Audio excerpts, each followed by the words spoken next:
Hey everyone, and welcome back. Ready for another deep dive into the 2024 election. Always ready to dive in. We've got some fresh articles from Time and CBS News, both from October 24th, and they're all about early voting trends. We're going to unpack what's driving those early votes, who's showing up, and what it all might mean for the election. Should be a fascinating conversation. Okay, so first up, the big number.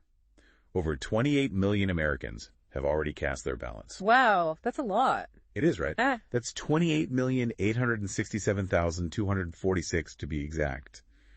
Are people just extra eager to vote this year? Well, it's definitely a big number, but we have to remember 2020 was kind of a unique situation. Right, with the pandemic and all. Exactly. Mail-in voting went through the roof that year, so we need to keep that in mind when we're looking at these numbers. Okay, so maybe not totally out of the ordinary then. But even before 2020, we were seeing more and more people voting early, weren't we? Oh, absolutely. Early voting has been steadily increasing for years. Do you have any stats on that? Yeah. Back in 2000, only about 14% of votes were cast early. But by 2016, that number jumped to 40%. The Center for Election Innovation and Research has been tracking that trend, and it's pretty clear that early voting was gaining momentum even before the pandemic. So this year's numbers are big, but they're also part of a bigger trend. Okay, so we know a lot of people are voting early, but what about the breakdown by party?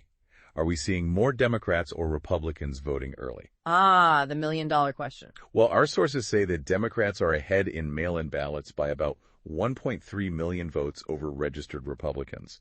But when it comes to in-person early voting, Republicans have a slight lead, around 327,000 more votes. What do you make of that? Interesting. But we got to be careful about reading too much into party registration. What do you mean? Just because someone is registered with a certain party doesn't mean they'll automatically vote for that party's candidate. People can always surprise us. That's a good point. We can't assume those early votes are going straight to Biden or Trump. It's all about those individual choices in the voting booth. Okay, switching gears a bit, both Georgia and North Carolina are seeing record-breaking early voter turnout. Why are these battleground states so fired up this year? Seems like voters in those states are really motivated to make their voices heard. In Georgia, over 25% of active voters have already cast their ballots, according to Gabe Sterling, the COO for the Secretary of State. And North Carolina just blew past their previous record for first-day early voting with over 353,000 ballots cast. That's even higher than their 2020 numbers. Wow, that's impressive. Yeah. Makes you wonder if this early voting surge could actually swing the election results right. It's definitely possible. But remember, we're still pretty early in the process, and things can change quickly in politics. True. Okay, so we need to stay tuned and see how these trends play out. But while we're talking about trends, we have to talk about the Trump factor. Remember back in 2020 when he was really discouraging mail-in voting? He even called it fraud-prone at one point. Yeah, his stance on mail-in voting definitely caused a stir. But here's the thing. It seems like he's completely flipped his position for this election. It's true. He's gone from calling mail-in voting stupid and full of fraud back in September to actually encouraging his supporters to vote early. He even said on Fox News Radio in October, quote, "I'll be voting early. Talk about a change of heart." So what's behind this sudden shift? What do you think? Well, it seems like a couple of things are happening. First, the Republican National Committee has been really pushing early voting this time around. They've clearly realized it's a smart strategy. Makes sense. What's the second thing? Well, remember how Biden won in 2020? Partly because of much higher rates of early and mail-in voting among Democrats. It seems like the Republicans learned a lesson from that. So they realized they need to get on board with early voting if they want to stay competitive. Exactly. They're trying to even to the playing field. So, with all this talk about early voting, why should our listeners care? What does this mean for them? Well, early voting has advantages for both the campaigns and the voters. For campaigns, it's all about the data. The earlier people vote, the more information campaigns have about who's voting and where they need to focus their efforts. So it's like a sneak peek at how the electorate is feeling. Exactly. And for voters, early voting is all about convenience and peace of mind. You can choose a time and place that works for you and avoid those crazy lines on Election Day. No one likes waiting in line. Right. Plus, as David Becker from the Center for Election Innovation and Research points out, when you vote early, you're essentially banking your vote. It's done, it's secure, and you're less likely to be swayed by any last-minute disinformation campaigns. That's a great point. It's like putting your vote in a safe place where it can't be tampered with. Precisely. And in some states, you can even track your ballot online, so you know it's been received and counted. That definitely gives you peace of mind. Okay, so we've talked about the who and the why of early voting, But what about the potential impact on the election itself? Can we actually learn anything from these early trends? It's tempting to look at the numbers and try to predict the outcome, but we have to be cautious. Remember what we said about party registration not always reflecting how people will actually vote. Right, we can't just assume those early votes are going to one candidate or the other. Exactly. Plus, it's still early in the game. Things can change a lot between now and Election Day. But that doesn't mean these early trends aren't important.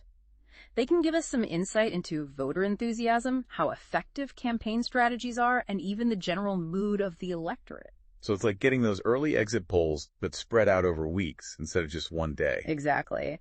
And the fact that we're seeing record-breaking turnout in some key battleground states definitely suggests that this election is going to be a close one. It's shaping up to be a real nail-biter. Okay, before we get too far ahead of ourselves, let's talk about something that could have a real impact on these early voting numbers. Hurricane Helene. Our sources have mentioned that it caused some serious devastation in North Carolina. Yes, and natural disasters like that can definitely impact voter turnout, especially when it comes to early voting. Right, if people are dealing with power outages, displacement, or just the general chaos of recovering from a hurricane, getting to the polls might not be their top priority. Absolutely, and that's where the accessibility of mail-in voting becomes really crucial.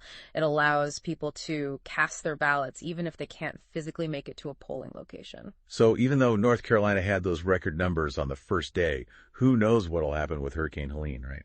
It's all definitely something we'll be keeping an eye on. Absolutely, and it really shows how important it is to have different ways to vote, like mail-in ballots, so everyone has a chance no matter what's going on. It's all about making sure everyone's voice can be heard. Yeah. Okay, so let's switch gears a bit. How are the Biden and Trump campaigns taking advantage of this whole early voting thing? What are they doing to get those votes? Both campaigns are going all out. Think targeted ads, those mailers that pile up in your mailbox, rallies, you name it. And they're not just doing it randomly either. They're using the data from early voting to really fine-tune their strategies. So they're watching those early numbers really closely, huh? Trying to figure out where they need to put their energy in these last few weeks. Exactly. They're looking for any patterns, any trends, anything that might give them a little advantage. It's like a game of chess, but with really high stakes. And early voting is a big part of the strategy.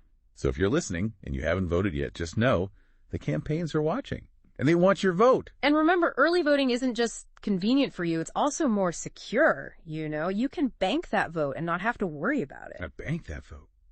Okay, we can't talk about elections without talking about voter fraud. It's been a hot topic. But what do our sources actually say about how common it is? Well, to be honest, voter fraud is incredibly rare. Like, really rare. There have been so many studies and investigations, and they all basically say the same thing. It's statistically insignificant. So all those claims of widespread fraud we hear sometimes, not really true then. Not really. And it's so important to know the facts, especially when we're talking about elections. Spreading misinformation about voter fraud just makes people lose trust in the whole system. And that trust is kind of the foundation of a healthy democracy. We need to be basing our understanding on facts and evidence, not rumors and theories. Exactly. And honestly, most of those election officials and poll workers, they're incredibly dedicated to making sure our elections are fair. They put in so much time and effort to protect the integrity of the process. So let's give them a round of applause. They deserve it. Okay, we've covered a lot today. The who, the why, the potential impact of early voting. We even tackled some of those myths about voter fraud and emphasized how important it is to get your information from reliable sources. It's been quite a deep dive, and it's clear that early voting is probably going to play a major role in deciding who wins this election. So as we wrap up, we want to leave you with something to think about. We've looked at these early voting numbers, and we've discussed how they might influence the election, but what do you think? Yeah, what stands out to you? What do you think these early voting trends tell us about what might happen on Election Day?